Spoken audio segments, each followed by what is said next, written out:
This part 2, the Shehnai of Bismillah Khan. This part is also a part of the Sound of Music. So we will start with the first paragraph. Emperor Aurangzeb. अब औरंगजेब के बारे में जान लो थोड़ा सा कि क्यों ऐसा हुआ था. For example, emperor Aurangzeb banned the playing of musical instrument called pungi in the royal residence for it had a shrill unpleasant sound. अब मेरी बात सुनना. जो अपने औरंगजेब हैं, सबसे जो पावरफुल मुग़ल रूलर्स थे, ये मुग़ल थे, तो उनमें जो सबसे पावरफुल मुग़ल रूलर थे, तो वो औरंगजेब ही थे. लास्ट पावरफुल बता रहा हूँ, लास्ट, सबसे लास्ट, ठीक है.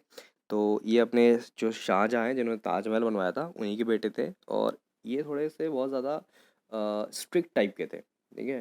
तो होता ये था कि ये जो भी चीज़ इनको पसंद नहीं आती तुरंत ख़त्म करा देते थे. तो इन्हें अब हुआ क्या, ये जो म्यूजिकल इंस्ट्रूमेंट था पुंगई, इनको ये पसंद नहीं आया और इन्होंने बंद करा दिया.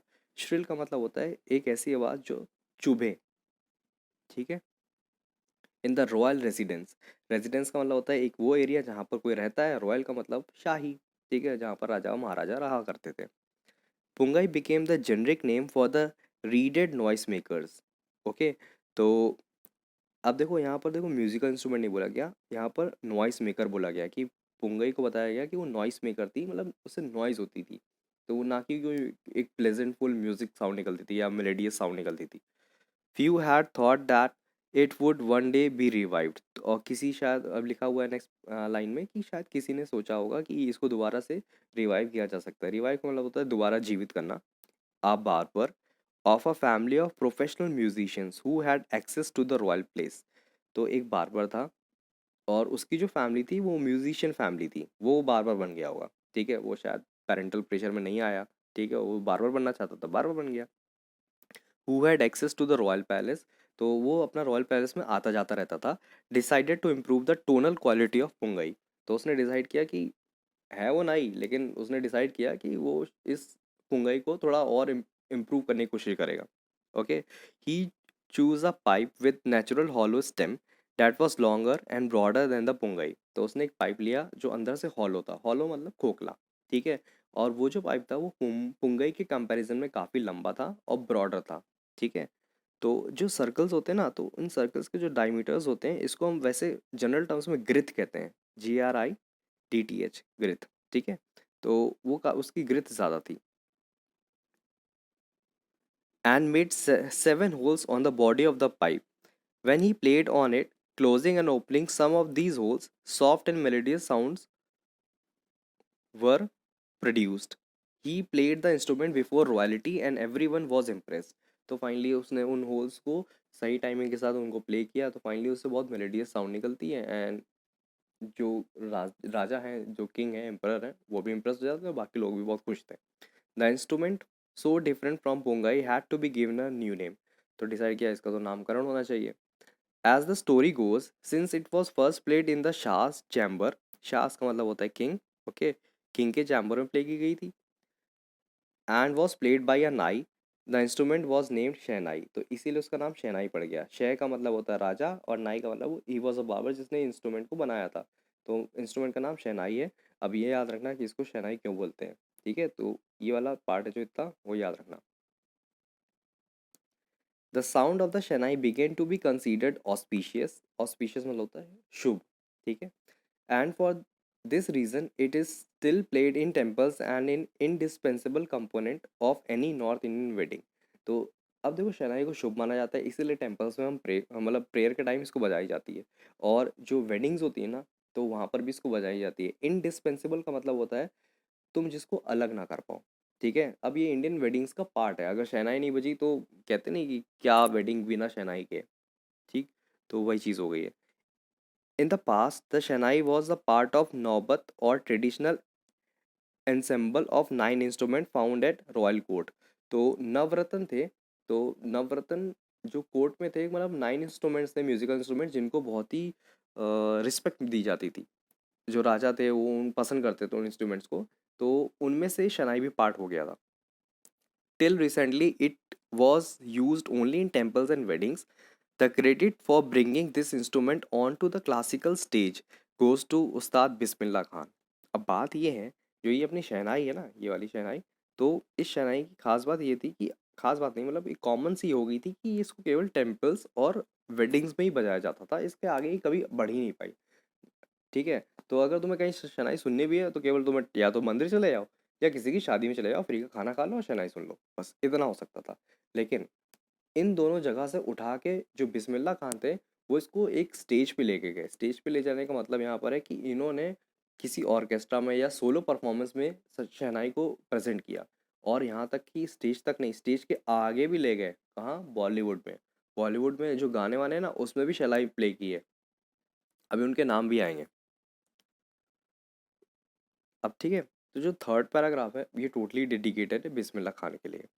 As a 5-year-old, Bismillah Khan played gilli danda near a pond in the ancient state of Dumraon in Bihar. तो जब वो 5 साल के थे तो अपना वही छोटे बच्चे गिल्ली डंडा खेलते हैं, गिल्ली डंडा खेलते थे। ठीक है, और एंशियंट का मतलब होता है पुराना। ये रहा एंशियंट, इसका मतलब होता है पुराना, ओल्ड। स्टेट का मतलब होता है एक एरिया, उसको हम कई बार स्टेट कहते हैं। ऑफ डुमराव जगह का नाम है और ये बिहार में। तो यहाँ पर अपना वो अपने छोटे पे गिल्ली डंडा खेलते हैं। He began he would regularly go to the nearby Bihari ji temple to sing Bhojpuri चिटना chaita, at the end of which he would earn a big laddu weighing 1.25 kg, a prize given by the local महाराजा। तो वो छोटे से हैं और मतलब और वहाँ पर एक पास का लोकल टेम्पल है। ठीक है, वहाँ पर होता है चैटा गाना जाते हैं, ये कोई एक प्रेयर है। ठीक है, तो वो अपना वो गाते हैं बिस्मिल्लाह खान, और रिवॉर्ड में उनको मिलता है 1.25 kg का लड्डू। केवल इस लालच में जाते हैं कि वो लड्डू मिलेगा।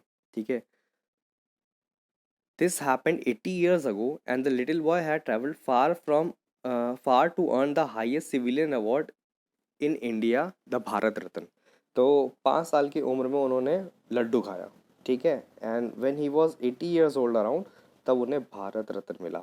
ठीक है, तो इतने साल के डिफरेंस में इतना बड़ा अचीवमेंट है, ये बात है। Born on 21 March 1916, Bismillah belong to a well known family of musicians from Bihar. तो जो बिस्मिल्लाह खान है, इनकी जो फैमिली है काफ़ी पॉपुलर थी बिहार में, और म्यूज़िकल इंस्ट्रूमेंट्स में और म्यूज़िक प्ले करने में एक्सपर्ट थी। हिज ग्रैंडफादर रसूल box Khan was the shehnai Nawaz of the Bhojpur Kings court. तो इनके जो ग्रैंडफादर हैं वो नवाबों के कोर्ट में पहले से शहनाई बजाया करते थे। हिज फादर पैगंबर box and other parental ancestors were also great shehnai players. Parental का मतलब होता है यहाँ पर जो पापा की साइड से रिलेटिव्स हो, उनको पेरेंटल कहते हैं। एंसेस्टर्स का मतलब होता है पूर्वज। ओके, तो जितने भी पेरेंटल एंसेस्टर्स हैं वो इनके फादर की साइड के जो इनके रिलेटिव्स हैं, ठीक है, पुराने पुराने पूर्वज हैं, वो सब बढ़िया शनाई प्ले करते थे। ये बात यहाँ पर लिखी है। 3, and this is paragraph number 5, we will start from here। okay,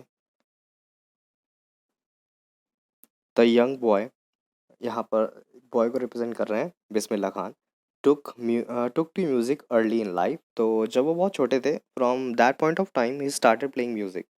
eight the age of 3, when his mother took him to his maternal uncle's house in Banaras, now Varanasi, Bismillah was fascinated। Fascinated का मतलब होता है मन मुग्ध हो जाना, बिल्कुल ठीक है, टोटली किसी चीज़ में इन्वॉल्व हो जाना। Watching his uncle practice the shehnai. तो इनकी जो मॉम थी बिस्मिल्लाह खान की, वो इनको बिस्मिल्लाह खान के मामा के पास लेके जाती थी। तो वहाँ पर जब मामा प्ले करते थे शहनाई को, तब बिस्मिल्लाह खान बिल्कुल मतलब कैप्टिवेट होके उस शहनाई को सुनते रहते थे और देखते रहते थे how his maternal uncle was playing, कैसे उनके मामा उस शहनाई को बजा रहे थे।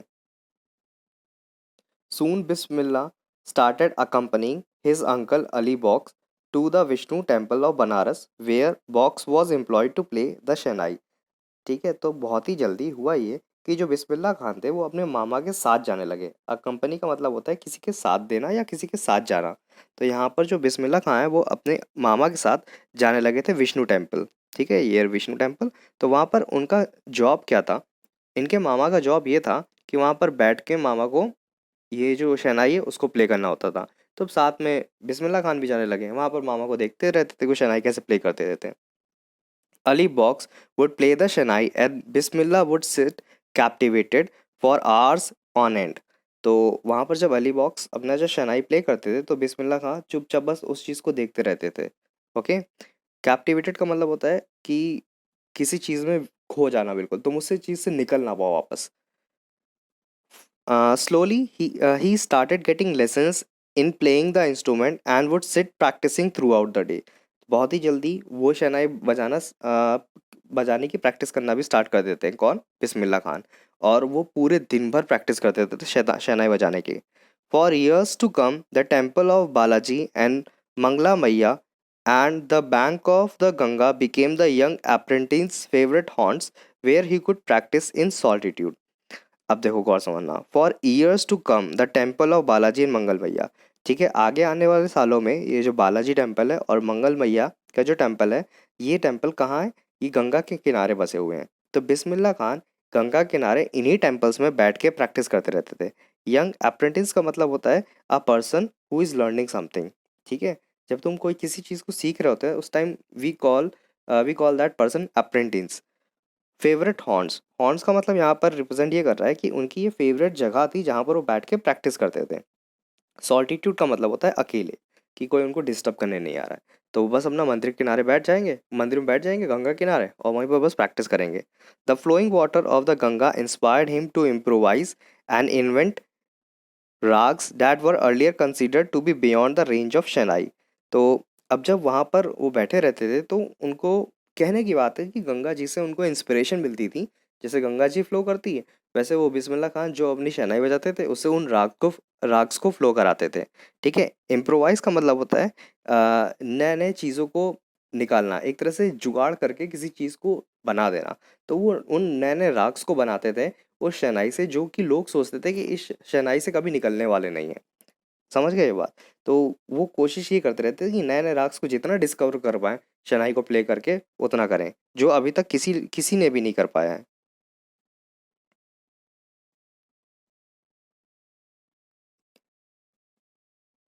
At the age of 14, Bismillah accompanied his uncle to the Allahabad Music Conference. Okay, तो अब यहाँ पर उन्होंने अंकल के साथ कहाँ गए? अभी तक तो मंदिर जाते थे, अब यहाँ पर इलाहाबाद म्यूजिक कॉन्फ्रेंस गए हैं. At the end of his recital. Recital का मतलब है यहाँ पर बिस्मिल्लाह खां. ठीक है, तो वहाँ पर मामा के साथ तो गए थे, तो अंकल के साथ गए थे, लेकिन बट हुआ ये कि वहाँ पर बिस्मिल्लाह खां ने भी अपनी जो सॉन्ग था उसको रिसाइट किया था, गाना वाना गाया था. ठीक है, रिसाइट मतलब होता है गाना, जैसे पोएम्स होते हैं ना छोटे बच्चे जो गाते हैं उसको रिसाइट कहते हैं हम लोग. Ustad Fayaz Khan patted the young boy's back and said, "Work hard and you shall make it." तो एक बहुत बड़े कोई पर्सनालिटी है उस्ताद फयाज खान, तो उन्होंने बिस्मिल्लाह खान की पीठ थपथपाई. पैटेड का मतलब होता है थपथपाना. ठीक है, और उन्होंने बोला कि और तुम मेहनत करो और तुम जो भी करना चाहते हो कर लोगे. With the opening of the All India Radio in Lucknow in 1938. तो 1938 में when we were under the British rule, तो वहाँ पर ऑल इंडिया रेडियो की शुरुआत होती है 1938 में. ठीक है, तो बिस्मिल्लाह खान को एक बहुत बड़ा बिग ब्रेक मिलता है. यहाँ पर ब्रेक का मतलब ये नहीं कि तोड़ने का मौका मिला है, यहाँ पर ब्रेक का मतलब है अपॉर्चुनिटी. ठीक है, ब्रेक का मतलब अपॉर्चुनिटी भी होता है. तो बिस्मिल्लाह खान के पास ये बहुत बड़ी अपॉर्चुनिटी थी कि वो ऑल इंडिया रेडियो मतलब रेडियो पे वो अपनी शहनाई को प्ले करें और पूरे इंडिया तक इनकी शहनाई पहुंच जाएगी. अब देखो 1938 में televisions were not very popular in India. केवल एक रेडियो था कि लोग रेडियो से चिपक के बैठ जाते थे, और उस टाइम का सिनेरियो ये हुआ करता था कि मतलब ऐसे बेड वेड नहीं होते थे, लोग चारपाई या खटिया पे बैठे रहते थे. तो वो अपना चारपाई या खटिया पे लोग बैठ जाते थे और चारों तरफ भीड़ मतलब इकट्ठा हो जाती थी और सब लोग रेडियो पे सुनते रहते थे. ये वो टाइम हुआ करता था. He soon became an often heard shehnai player on radio. और बहुत ही जल्दी हुआ ये कि इनको जो अपॉर्चुनिटी मिली थी कि ऑल इंडिया रेडियो पे इनको शनाई प्ले करने की, बहुत ही जल्दी हुआ ये कि ये इतने पॉपुलर हो गए कि तो कई बार इनको बुलाया जाता था कि आइए आप अपनी प्लीज़ आके शनाई प्ले करिए रेडियो पे. और बहुत इनके मतलब ये पॉपुलर हो गए थे रेडियो पे, खूब आने लगे थे ये. When India gained independence on 15 August 1947, Bismillah Khan became the first Indian to greet the nation with his shehnai. Okay, तो जब इंडिया को इंडिपेंडेंस मिली तो ये फर्स्ट पर्सन थे कि शहनाई प्ले करने का इनको मौका मिला था ऑल इंडिया रेडियो पे दोबारा इंडिपेंडेंस के बाद। अभी तक ये आज़ादी से पहले करते थे, okay, when India was under the British rule. अब जब हम लोगों को फ्रीडम अचीव कर ली तब ये करने लगे। He poured his heart out into Raag Kafi from the Red Fort to an audience which included Pandit Jawaharlal Nehru. ठीक है, he poured his heart out का मतलब यहाँ पर ये है कि उन्होंने जो शहनाई प्ले की ना, अब फाइनली वो अपने दिल से की। ठीक है, कहने का मतलब ये है कि उन्होंने पूरे मतलब अपना 100% दिया कि मतलब कहीं भी कोई कमी नहीं रह जाए, क्योंकि अब इंडिया आज़ाद हो चुका है। तो मतलब ये समझ लो इम्पोर्टेंस क्या है उस मोमेंट की। तो उन्होंने कोई कमी नहीं रहने दी।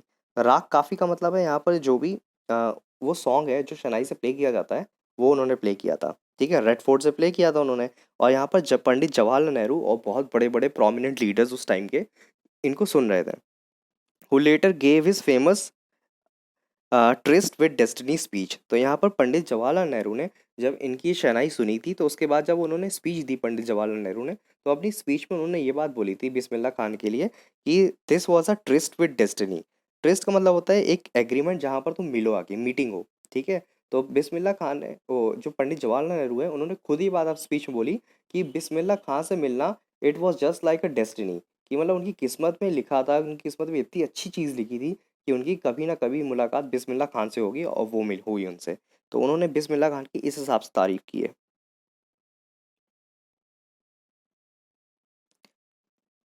बिस्मिल्लाह Khan has given many memorable performances both in India and abroad. तो बिस्मिल्लाह खान ने केवल इंडिया में नहीं, अब beyond the boundaries of India भी परफॉर्मेंसेस अच्छी अच्छी दी हैं। His first trip abroad was to Afghanistan where king Zahir Shah was so taken in by the maestro. Master का मतलब होता है मास्टर को रिप्रेजेंट करते हैं, मास्टर। बिस्मिल्लाह खान को मास्टर बताया गया है क्योंकि वो शहनाई के मास्टर थे। ठीक है, टेकन अबैक का मतलब यहाँ पर ये है सरप्राइज। कि जिस हिसाब से बिस्मिल्लाह खान ने जो अपनी शहनाई बजाई, तो जो किंग जाहिर खान है, तो वो बहुत ज़्यादा सरप्राइज थे कि इतना अच्छा कौन कैसे बजा सकता है। That he gifted him priceless Persian carpets. तो उन्होंने एज अ गिफ्ट इनको, बिस्मिल्लाह खान को, बहुत ही कीमती कीमती कारपेट्स दी हैं। ठीक है, अब देखो कीमती कारपेट्स क्या होती हैं, सुनना मेरी बात। जो कई कारपेट्स होती हैं जो राजा लोग और महाराजा लोग करते क्या थे, अपने यहाँ कारपेट्स सिल्क की बनवाते थे, जिनकी कॉस्ट लैक्स में चली जाती है। ओके, बहुत बड़ी बड़ी होती है कारपेट्स। तो इन सिल्क की कारपेट्स की कॉस्ट बहुत ज़्यादा होती है, तो इसी कारपेट्स को बिस्मिल्लाह खान को गिफ्ट दिया है। And other souvenirs. अब सोविनियर की समझ लो मेरी बात क्या होती है। सोविनियर्स का मतलब होता है कोई भी चीज़ जो बहुत ही ज़्यादा कीमती हो। ठीक है, और मैं एग्जांपल दे रहा हूँ, जैसे सपोज दैट कि तुम कहीं गए हो, मान लो किसी फेमस पर्सनालिटी के पास। सपोज दैट सचिन तेंदुलकर है, तो सचिन तेंदुलकर से तुम मिले एंड फाइनली सचिन तेंदुलकर ने अपना एक बैट गिफ्ट कर दिया तुमको कि ये रख लो तुम। तो तुम उस बैट से शायद कभी खेलोगे नहीं, उसको हमेशा संभाल के रखोगे। तो वो बैट तुम्हारे लिए एक सोविनियर का काम कर, सोविनियर बन के रह जाएगा। ठीक है, तुम खेलोगे नहीं, बस उसे संभाल के रखोगे, ये सचिन का बैट है मेरे पास। इस चीज़ को सोविनियर कहते हैं।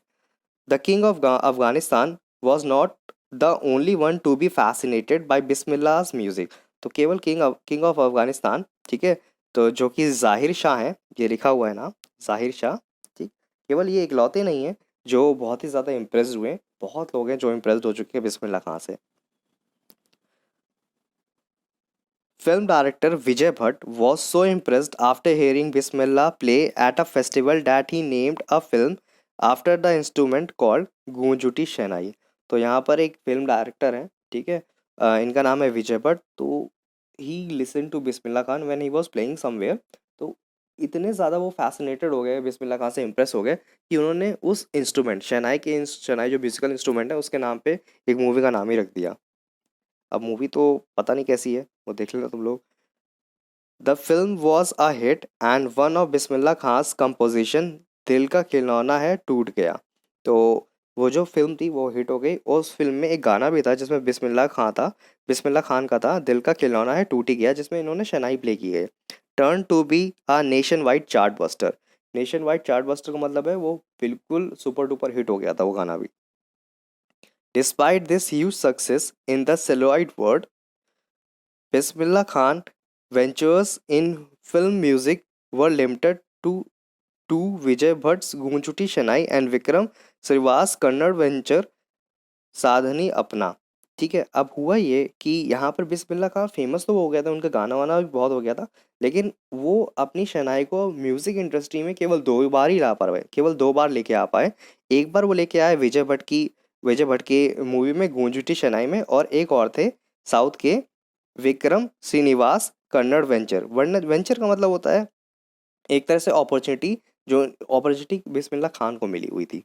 तो वहाँ पर उनको दोबारा चांस मिला था इस मूवी का, इस मूवी में आने का, लेकिन खैर खैर इन 2 बार के बाद उनको कभी चांस नहीं मिला। I just can come to terms with the artificiality and glamour of the film world. तो बिस्मिल्लाह खान कहते हैं कि जो जो बॉलीवुड है, ठीक है, और जो फिल्म इंडस्ट्री है, ये बहुत ज़्यादा आर्टिफिशियल है कि, और बहुत ग्लैमरस है। तो बिस्मिल्लाह खान जो है वो यूपी के हैं, वो सिंपल सा जीवन जीने वाले हैं, तो उन्हें कहाँ वो ग्लैमर व्लैमर पसंद आने वाला। तो वो यही बात बताते हैं कि वो उनके मतलब it was not his cup of T. तो वो चाहते थे एक सिंपल लाइफ जीना चाहते थे और अपनी शहनाई को प्ले करना चाहते थे। तो तब उनको स्टारडम वगैरह डाइजेस्ट नहीं हो पाया। He says this he says with emphasis. Emphasis का मतलब होता है जोर डाल के बोलना किसी चीज़ को, ठीक है। And paragraph number 9 to 13 we will do it afterwards.